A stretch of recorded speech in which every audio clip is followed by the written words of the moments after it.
अफगानिस्तान के अंदर खून की नदियां बहनी चालू हो गई है। काबुल में तालिबान के खिलाफ भीषण हमले तेज हो गए हैं। दो गुटों में भयंकर विद्रोह देखने को मिल रहा है। तालिबान के बर्बरता को देखते हुए विद्रोहियों के खून में बदले के अंगारे सुलग रहे हैं। चारों तरफ खौफनाक मंजर परसा हुआ है। ऐसा लग रहा है जैसे अभी अभी एक नया युद्ध शुरू हुआ है। सड़कों पर मानव गर्दन काटे हुए बिखरे पड़े हैं। महिलाएं अपनी इज्जत बचाकर भाग रही है। जी हाँ दोस्तों, पश्तून और ताजिक विद्रोहियों में जबरदस्त घमासान मच गया है। पंजशीर घाटी के शेरों ने पूरी दुनिया को दिखा दिया है कि अफगानिस्तान की असली हकदार नॉर्दर्न अलायंस ही है। पंजशीर का इलाका बिजली की रफ्तार से फैलता जा रहा है।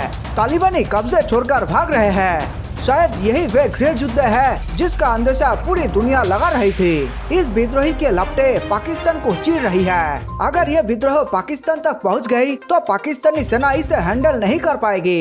तहरीक या तालिबान के कई खूंखार नेता पहले ही जेल से बाहर आ चुके हैं, जो इस्लामाबाद में तालिबान का शासन देखना चाहते हैं। और अब अफगानिस्तान में खूनी विद्रोह वाले आग की लपटे पाकिस्तान समेत रूस और ईरान तक भी पहुंचने लगी है। ईरान ने भारत से मदद मांगी है ताकि कम से कम 50,000 सैनिकों को तुरंत काबुल एयरपोर्ट पर तैनात कर दिया जाए। अफगानिस्तान के माहौल को देखते हुए रूस काफी परेशान नजर आ रहा है। उससे डर है कि कहीं विद्रोह की आड़ में आतंकवादी रूस में हमले न करने लग जाए। इसी कारण अब धीरे धीरे रूस ने भी नॉर्दर्न अलायंस का समर्थन शुरू कर दिया है। रूस कभी नहीं चाहेगा कि तालिबान ज्यादा ताकत हासिल कर ले। रूस का मकसद हमेशा से अफगानिस्तान को कमजोर करने का रहा है। ठीक इसी प्रकार चीन भी सोचता है, लेकिन नॉर्दर्न अलायंस में चीन को शामिल करना बेवकूफी साबित हो सकता है, क्योंकि चीन एक हरामी देश है जो धंधे के लिए धर्म तक बेच सकता है। काबुल पहुंचकर तालिबानी लड़ाके बेहद मस्ती में झूम रहे थे, लेकिन अब उनके पापा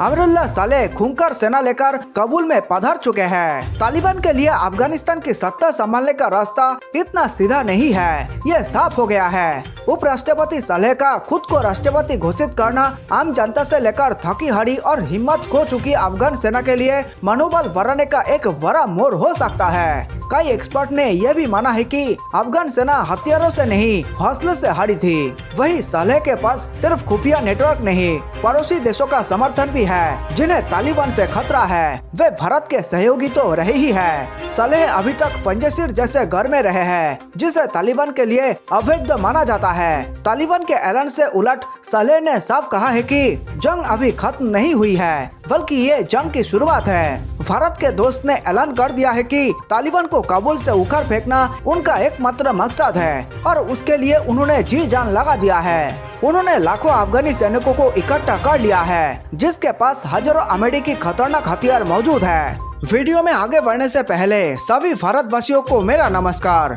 देश प्रेमियों, वीडियो को लाइक करके आप 5 स्टार दे सकते हैं ताकि हम आपके लिए रोज ऐसे ही राष्ट्रहित में वीडियो लाया करें। दोस्तों, देश हित से जुड़े तमाम खबरों पर हम लगातार नजर बनाए हुए हैं, इसलिए चैनल को सब्सक्राइब करना ना भूलें। हम चाहते हैं कि भारत के कोने कोने में देश हित से जुड़े सभी जानकारी फ्री में पहुँचाई जाए, तभी हमारा प्यारा भारत चीन से आगे निकल पाएगा। अगर आप हमारे इस मिशन में किसी भी प्रकार की मदद करना चाहते हैं तो इस वीडियो स्क्रीन पर दिए गए हमारे ईमेल आईडी पर हमसे संपर्क जरूर करें। साथ ही नीचे कमेंट में जय हिंद लिखकर पूरे भारत का हौसला बढ़ाएं और वीडियो को व्हाट्सएप, फेसबुक पर दोस्तों के साथ शेयर करके देश प्रेम को फैला दे। पंजशीर घाटी इस वक्त शेरों का इलाका बन चुका है, जहां तालिबान को फूंकने की आग सुलग रही है। यकीन मानिए दोस्तों, पंजशीर के शेरों ने तालिबान को जड़ से उखाड़ने की नशा चढ़ा रखी है। जाहिर है अभी हजारों की संख्या में सड़कों पर उतरते लोग और नारेबाजी नहीं दिखी है, लेकिन विरोध की आवाजें उठने लगी है। पर जिस रफ्तार से विद्रोह भड़क रहा है, देखते ही देखते तबाही मचनी तय मानी जा रही है। सबसे पहली और शायद सबसे मजबूत विद्रोही दिखी राजधानी काबुल में ही। बुर्का पहने महिलाओं की इनकी तादाद बड़ी नहीं थी, लेकिन संदेश करारा था। तालिबान की सरकार आते ही महिलाओं को अधिकारों को लेकर डर पैदा होने लगा है। तालिबान इस्लाम के तहत महिलाओं को अधिकार की बात कर रहा है, लेकिन ऐसी खबरें आने लगी है कि उसका पुराना रवैया जारी है और महिलाओं को घरों में कैद करना जारी है। यही नहीं, बुधवार को जलालाबाद में एक मीनार पर लगे तालिबानी झंडे को नीचे उतार दिया गया गया। उसकी जगह अफगानिस्तान का झंडा फहराया गया। यह विरोध का एक बड़ा कदम था, जिसके तहत कार्यालयों पर तालिबान के झंडे की जगह अफगानिस्तान का झंडा फहराने की मांग को लेकर स्थानीय लोग सड़कों पर उतर आए। हालांकि इसका अंत दर्दनाक हुआ और प्रदर्शनकारियों पर गोलियां बरसाई गई। घटना में करीब 3 लोगों के मारे जाने की खबर है, लेकिन बड़ी बात यह है कि आंदोलन यहाँ खत्म नहीं हुआ।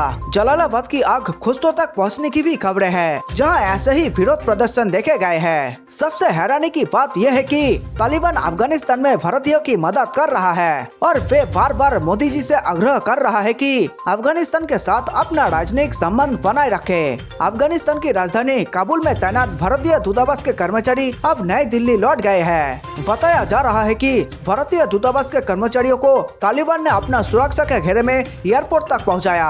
इस बीच अब खुलासा हुआ है कि तालिबान नेताओं ने भारत सरकार से इच्छा जताई थी कि वे अपनी राजनीतिक उपस्थिति को अफगानिस्तान में बनाए रखे।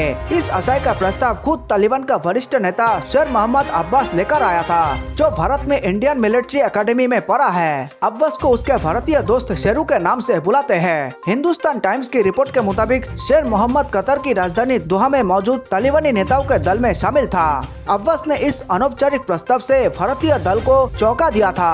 हालांकि भारत ने उसकी बात को नहीं माना और सोमवार तथा मंगलवार को भारतीय राजदूत और अन्य कर्मचारियों को काबुल से निकाल दिया था। खबरों के मुताबिक अब्बास दोहा में मौजूद तालिबानी नेताओं में तीसरे नंबर पर आता था। इससे पहले अब्बास अफगानिस्तान में भारत की भूमिका की आलोचना करता रहता था। अब्बास ने कहा कि वे तालिबान के कब्जे के बाद भारत की काबुल की सुरक्षा स्थिति को लेकर चिंताओं से वाकिफ है, लेकिन उसे दूतावास और कर्मचारियों को लेकर चिंतित नहीं होना चाहिए। तालिबानी नेता अब्बास ने खास तौर पर पाकिस्तानी आतंकी संगठन लश्कर-ए-तैयबा और लश्कर-ए-जंगवी के लड़ाकों की तैनाती की खबर का जिक्र किया और दावा किया कि काबुल में सभी चेक पोस्ट तालिबान के हाथों में है, न कि इन संगठनों के पास। तालिबान के इस प्रस्ताव पर भारतीय पक्ष और उनके अफगान समकक्षों ने त्वरित आकलन किया और यह निष्कर्ष निकाला कि तालिबानी प्रस्ताव का कोई महत्व नहीं है। इसी वजह से भारतीय दल को योजना के मुताबिक वहां से निकाला गया। इससे पहले भारतीय दल को यह खुफिया सूचना मिली थी कि कुछ शरारती तत्व और लश्कर-ए-तैयबा तथा इक्कनी नेटवर्क के आतंकी तालिबान के साथ काबुल पहुंच गए हैं। इसके बाद भारतीय दल ने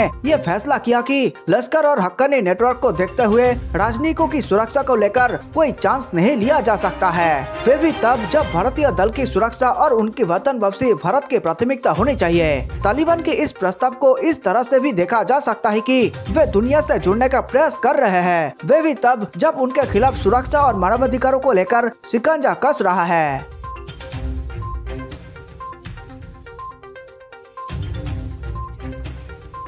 देशवासियों, वीडियो अंत तक देखने के लिए आप सबका बहुत बहुत धन्यवाद। मेरे देश प्रेमियों, नीचे कमेंट में जय हिंद लिखकर आप हमारे वीडियो को 5 स्टार दे सकते हैं, ताकि हम आपके लिए ऐसे ही देशभक्ति वीडियो लाया करें। जल्द मिलते हैं एक और जानकारी पूर्ण वीडियो के साथ। नमस्कार, धन्यवाद।